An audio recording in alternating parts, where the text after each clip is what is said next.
Hello friends, मैं एक बार फिर से सीए रोहित बिश्नोई और आज आपके लिए आया हूं बहुत ही इंपॉर्टेंट वीडियो।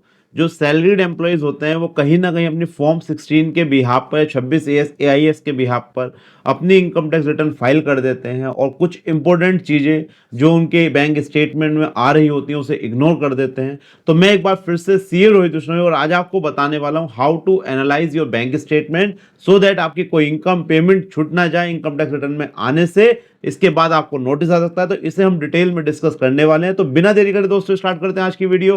Let's start.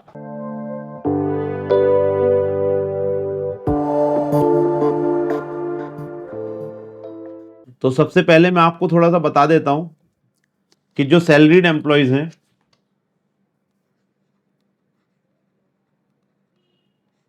उनकी इनकम टैक्स रिटर्न फाइल करने की जो लास्ट डेट है वो है 31 जुलाई 2025। और अभी हम जो रिटर्न फाइल कर रहे हैं वो है फाइनेंशियल ईयर 1 अप्रैल 2024 से लेके 31/3/2025। तो सैलरीड एम्प्लॉयज को केवल फॉर्म 16 के बिहाफ पर रिटर्न फाइल नहीं करनी है, आपको अपना बैंक स्टेटमेंट भी एनालाइज करना और किन पॉइंट्स का आपको ध्यान रखना उसे मैं वन बाय वन आपको बताने वाला हूं। तो सबसे पहले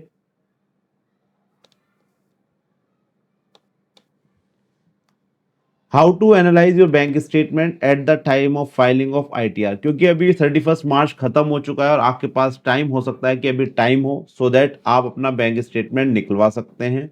क्योंकि अभी रिटर्न फाइलिंग करने में टाइम है बट उससे पहले अपने आप नोट्स तैयार कर सकते हैं। तो हमें सबसे पहले डाउनलोड करना है bank statement. Relevant financial year कौन सा हुआ, मैंने बताया फाइनेंशियल 24-25 के हम आईटीआर फाइल करेंगे, तो इट मीन 1 अप्रैल 2024 से 31 मार्च 2025 तक। तो 1 अप्रैल से लेकर 31 मार्च का हमें बैंक स्टेटमेंट निकलवाना है। कितना आप लोग मेरे से पूछते हैं सर कौन से बैंक स्टेटमेंट का, तो अगर ऑल बैंक अकाउंट और क्रेडिट कार्ड स्टेटमेंट भी मैंने इंक्लूड कर दिया है। आपके जितने भी बैंक अकाउंट है सबके स्टेटमेंट निकलवाइए। काफी लोग कहते हैं कि कुछ अकाउंट हमारे बंद पड़े हैं, तो उसमें भी देख लीजिए ड्यूरिंग द ईयर। काफी बार ऐसा होता है कि 10,000 रुपये आपके पड़े हुए रहते हैं और उसमें कुछ सेविंग बैंक का इंटरेस्ट क्रेडिट हो जाता है तो हम उसे इग्नोर कर देते हैं। तो सारे बैंक स्टेटमेंट निकलवाने हैं। अगर उसमें नील या जीरो बैलेंस है तो उसे आपको इग्नोर करना है, अदरवाइज कुछ भी बैलेंस पड़ा है तो उसका स्टेटमेंट जरूर लेना है। और बाकी जो अकाउंट आपके इनऑपरेटिव ने बंद करवा दीजिए सो दैट आपको फ्यूचर में सब अकाउंट लेने की जरूरत ना पड़े। तो हम सारे बैंक अकाउंट का प्रिंट आउट ले लेंगे 1 अप्रैल 2024 से 31 मार्च 2025 तक। इसके बाद हमें क्या करना है, फिल्टर करना है। देखिए बैंक स्टेटमेंट दो चीजें होती हैं, एक तो होता है डिपॉजिट, डिपॉजिट को क्रेडिट साइड भी कहते हैं, एक होता है पेमेंट, उसे डेबिट साइड भी कहते हैं। तो पहले मैं डिपॉजिट की बात करूंगा।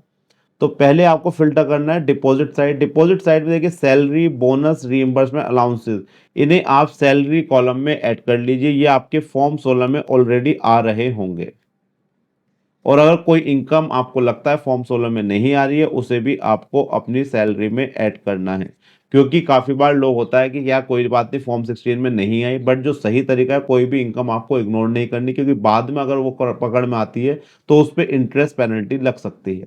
तो पहला ये क्लियर हो गया, हमें सैलरी बोनस बिल्कुल साइड ले जाएंगे। अब आता है ट्रांसफर फ्रॉम फैमिली। ये देखिए बहुत ही कॉमन है, सिनेरियो है। जो लोग बाहर जॉब करते हैं या घर पर भी जॉब करते हैं तो उनके जो पेरेंट्स होते हैं या रिलेटिव्स होते हैं, फैमिली मेंबर्स होते हैं, वो कुछ ना कुछ ट्रांजैक्शन आपके अकाउंट में करते हैं। तो आपको उसका रिकॉर्ड बनाना है। पेरेंट्स ने अगर कराया तो किस लिए कराया, या तो वो वापस लेंगे तो एज ए लोन उसे दिखाना है, अगर वो वापस नहीं करेंगे तो एज ए गिफ्ट दिखाना है। अभी दिखाना कहाँ पर है, क्योंकि सैलरीड वाले आईटीआर 1 आईटीआर 2 भरते हैं वहां पर बैलेंस शीट नहीं फिल होती, तो आपने डायरी वगैरह में नोट डाउन कर सकते हैं, या जो बैंक स्टेटमेंट आप निकालेंगे वहां पर नोट डाउन कर सकते हैं। नोट डाउन क्यों करना है कि फ्यूचर में कोई नोटिस वगैरह आता है तो आप बता सकते हैं।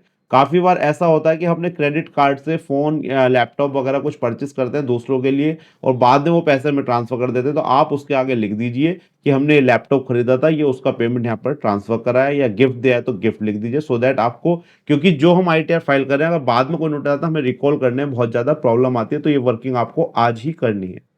आगे चलते हैं। Same transfer from friends. देखिए फ्रेंड्स सबसे ज़्यादा अब आपके जैसे जॉब करते हैं तो आपके पास क्रेडिट कार्ड्स बहुत सारे होते हैं। तो यहाँ पर मैंने काफ़ी लोगों को देखा है कि सैलरी उनकी 20 लाख रुपए होती है साल की, बट क्रेडिट कार्ड का बिल 24 लाख रुपए आता है। तो वहाँ पर इनकम टैक्स आपको नोटिस दे सकता है कि भाई आपकी सैलरी तो 20 लाख रुपए है, इसके अलावा और भी खर्चे हैं, तो आपने इतना खर्चा कहाँ पर करा है क्रेडिट कार्ड से। तो फ्रेंड्स क्या होते हैं, यार चल ये वाली चीज़ मंगवा दे या ये फ़ोन मंगवा दे, इस पे कैशबैक मिल रहा है, मैं तुझे पैसे डलवा रहा हूँ। तो इन सब चीज़ों का रिकॉर्ड्स मेंटेन करना है। काफ़ी बार हमें ज़रूरत पड़ जाती है, हम एज़ ए लोन ले लेते हैं उनसे, कुछ चीज़ हमें खरीदनी पड़ जाती है। तो अगर आपने लोन लिया है, लोन विदाउट इंटरेस्ट जो भी चीज़ें हैं वो आप नोट डाउन करिए। नोट डाउन बैंक स्टेटमेंट में ही आपको करना है। आगे आता है सेविंग बैंक का इंटरेस्ट। ये तो बहुत कॉमन है, अगर आप बैंक स्टेटमेंट निकलवाते हैं तो वहाँ सेविंग बैंक का जो भी टोटल इंटरेस्ट आएगा वो नोट डाउन करना है। ओल्ड टैक्स रिजीम में जाएंगे 10,000 रुपये तक की छूट मिल जाती है, न्यू टैक्स रिजीम में कोई भी छूट नहीं है सेविंग बैंक इंटरेस्ट की। आगे चलते हैं, payment receive from selling of stock और म्यूचुअल फंड। म्यूचुअल फंड से जो भी पेमेंट, देखिए यहाँ पर एक बहुत ही इंपॉर्टेंट चीज़ है। काफ़ी बार हम शेयर्स बेच देते हैं बट उसका पेमेंट हमारे अकाउंट में नहीं आता, क्योंकि जो हमारा ब्रोकर पे अकाउंट बना रहता है वहीं पर पेमेंट आता रहता है, जाता रहता है। तो आप यहाँ पर बैंक में तो देखिए देखिए, अगर बैंक में अलावा आप ट्रेडिंग करते हैं तो जो स्टॉक ब्रोकर का अकाउंट से रिपोर्ट निकलती है, स्टॉक ब्रोकर के लॉगिन करके आप रिपोर्ट निकालेंगे कैपिटल गेन और लॉस वाली, उस रिपोर्ट को कंसिडर करके अपनी रिटर्न में शो करना है। Miscellaneous deposit, interest on FDR, bond etcetera, interest on unsecured loan, अगर आपने किसी को लोन दे रखा उस पर भी आ जा रहा है, बॉन्ड ले रखे हैं, एफडी कर रखी है, तो ये सारी इंफॉर्मेशन आपको नोट डाउन करनी है। Income from various app, cashback, reward, voucher, काफी ऐप हम यूज करते हैं, हमें कैशबैक वगैरह मिलता है, तो उसकी डिटेल भी देख लीजिए। अगर 50,000 से ऊपर है तो टैक्स लगेगा, 50,000 से नीचे है तो वो एग्जम्प्ट है, तो एग्जम्प्टेड इनकम में हमें वो चीज शो करनी है। तो ये जो मैंने सारी चीजें एनालाइज करी, ये मैंने करा डिपॉजिट साइड, जो भी क्रेडिट साइड में हमारा पेमेंट आया हुआ है। अब मैं आपको बताने वाला हूँ डेबिट साइड, या उसे ये भी कह सकते हैं पेमेंट साइड।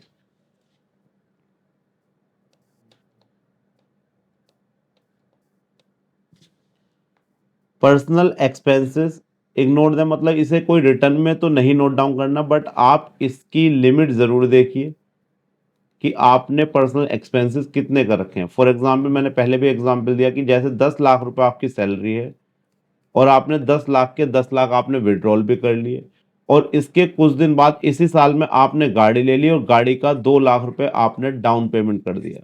तो इनकम टैक्स वाले आपसे ये पूछ सकते हैं, भैया आपने 10 लाख रुपए निकाले, 10 लाख विड्रॉल कर लिए और 2 लाख रुपए आपने डाउन पेमेंट जो करा है वो पैसा कहाँ से आया। इट मीन्स आपकी कोई और भी इनकम है जो आपने छुपा रखी है और उस पर टैक्स दीजिए। तो इसे वैसे इग्नोर करना आईटीआर के लिए, मतलब आईटीआर में कहीं शो नहीं करना, बट आपको इसकी प्रॉपर डिटेल्स बनानी चाहिए। और पर्सनल एक्सपेंसेस बजट, अभी एक रिसेंटली नोटिस ऐसे ही आया था, उसमें क्या था, क्लाइंट ने अपने अकाउंट से 1 रुपए भी नहीं निकाला, तो उससे ये पूछा गया भैया आपका खर्चा जो चलता है किसी और इनकम से चला है जो आपने छुपा रखी है और आपका 10 लाख रुपए एडिशन होगा। तो अपने महीने का जो भी एक बजट है उसे मेंटेन करिए, और आपने साल में देखिए कि हमने 12 लाख कमाए, 6 लाख हमने खर्च करा है, 6 लाख हमारी सेविंग्स होंगी। इट मीन्स जो हम परचेस कर सकते हैं फ्यूचर वो 6 लाख से कर सकते हैं। इसका प्रॉपर बजट, प्रॉपर डिटेल होनी चाहिए। बिजनेस एक्सपेंस, अगर आप कोई फ्रीलांसर और सेल्फ एम्प्लॉयड हैं तो बिजनेस एक्सपेंस आप देखिए, वो बिजनेस एक्सपेंस क्लेम कर सकते हैं और सैलरीड वालों के लिए एप्लीकेबल नहीं है। आगे चलते हैं, ये कि बहुत छोटी छोटी चीजें जो हम इग्नोर करते हैं, बट अब इनकम टैक्स जो है बहुत ज्यादा स्ट्रिक्ट हो चुका है, छोटी छोटी चीजें ऑब्जर्व कर रहा है। इवन जो नया इनकम टैक्स बिल आने वाला है वो आपके सोशल अकाउंट्स को भी ट्रेस कर सकता है, चेक कर सकता है, और अगर आपने कोई फॉरेन ट्रिप कराया उसके एक्सपेंसेस को भी वो देख सकता है। तो हमें ज्यादा जागरूक होने की जरूरत है। अब यहाँ पर आता है transfer to friends and family.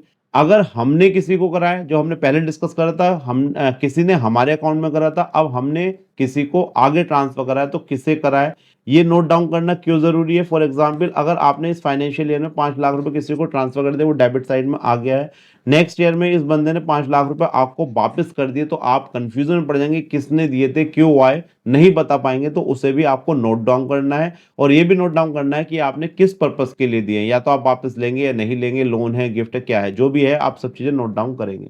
Premium payments को भी नोट डाउन करना है, क्योंकि इसका आपको, अगर ओल्ड टैक्स में जाएंगे तो आपको रिडक्शन मिल जाएगी। इन्वेस्टमेंट, अगेन सम, अगर कोई इन्वेस्टमेंट कर रहे हैं वो देख लीजिए एलिजिबल है या नहीं है, और इन्वेस्टमेंट का अमाउंट कितना, आपकी सैलरी के अमाउंट से ज़्यादा तो नहीं हो रहा है, आपकी जो कैपिटल है कैश इन हैंड और बैंक में पड़ा उससे ज़्यादा तो नहीं जा रहा है।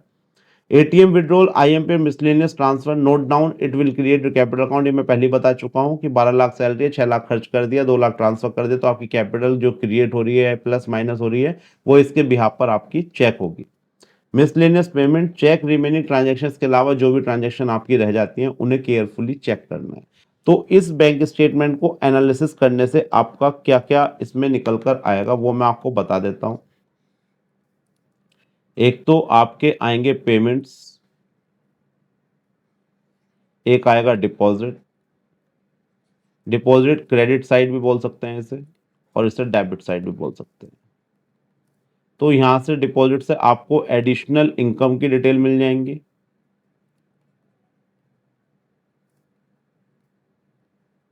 लाइक मैंने बताया इंटरेस्ट, अगर किसी को लोन दे रखा है उस पर फर्दर इंटरेस्ट आया हुआ है, कोई कैशबैक आया हुआ है, तो वो सारी डिटेल्स मिल जाएंगी। इसके अलावा आपको मिल जाएगा कि आपने किसी से गिफ्ट तो नहीं ले रखा, किसी से लोन तो नहीं ले रखा, क्रेडिट कार्ड से जो एक्सपेंस हुआ है उसका कोई पेमेंट तो नहीं आया, वो सारी चीज़ें पता चल जाएंगी आपको। और इसकी हम एक लिस्ट या बैंक स्टेटमेंट में नोट डाउन कर लेंगे।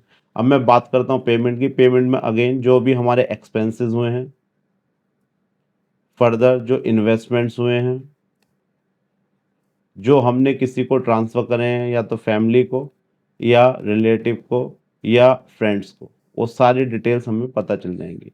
इसके अलावा आपका फॉर्म 16, 26 एएस, एआईएस, उन सब चीज़ों को भी आपको माइंड में रखते हुए, दूसरी चीज़ अगर आप कैपिटल गेन में इन्वेस्ट करते हैं तो कैपिटल गेन की रिपोर्ट निकलेगी ब्रोकर अकाउंट से, उसे भी देखना है। तो इन सब चीज़ों को समराइज करके आपको अपनी आईटीआर फाइल करनी है। ये वीडियो मैं आपको बहुत जल्दी इसलिए दे रहा हूँ क्योंकि अभी मार्च गया है।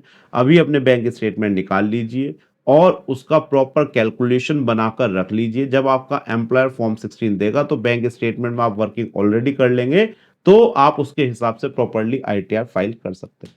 तो माय डियर फ्रेंड्स, ये थी एक video how to analyse your bank statement in case of salaried person.